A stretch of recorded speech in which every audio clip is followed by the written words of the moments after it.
ভাবি কি দেবরের কাপড় ধুয়ে দিতে পারবে? ভাবি দেবরের কাপড় কেন দেবে? দেবরের হাত কি হয়েছে?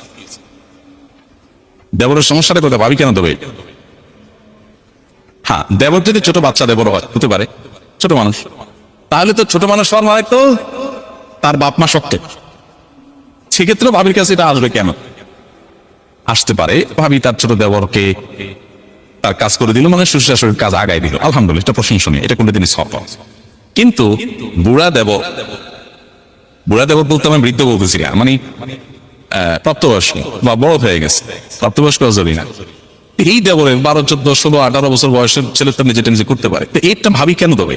আমাদের দেশে খুব বাজে একটা সংস্কৃতি এটা, যে বাপ মা আশা করে যে আমার বৌমা আমার এই ছেলেগুলা যেগুলো বিয়ে শাদী হয় নাই, দেবর যেগুলো আছে এগুলো সবগুলোর কাপড় চোপড় তো এদের সবগুলার কাজ কাম করে দেখ, এদের মশাইটা টানায় দেখ, খুবই গর্হিত ভাবিদের দিয়ে এগুলা করানো, এটা তো তার ডিউটি না। তুমি চান্দু হাত পা তো তোমার ভালো আছে, তুমি নিজের হাত পা ভালো থাকতে ওই বদল মহিলাকে দিয়ে কেন দেওয়া? তুমি বিয়ে করার পর তোমার বউ যদি ধোয়, সেটা তোমার তোমার বউয়ের ব্যাপার, তোমার বউ তোমার তো ধুয়ে দিবে, সেবা করবে। কিন্তু তোমার আরে বিয়ে করছে তোমার ভাই, সেবা করবে 14 গোষ্ঠী, কি কোন জন্য? বিয়ে করছে একজন, কাপড় ধোয়াবে সবার। এটা বাংলাদেশে এই অত্যাচার অবিচারটা আছে, এটা হওয়া উচিত না। মেয়েদের প্রতি অবিচার, এটা শুধু অবিচার না, এখান থেকে ফিতনার দুয়ার উন্মুক্ত হয়, ফিতনার দুয়ার। হ্যাঁ, যদি ফিতনার কোনো আশঙ্কা না থাকে, আর ভাবি উল্লেখ করে দেব অসুস্থ বা বিজি বা নিজে থেকে করেন তিনি, এবং ফিতনার কোনো আশঙ্কা না থাকে, তাহলে তো ভিন্ন কথা, সেটা নাজায়েজ হবে না। কিন্তু এটা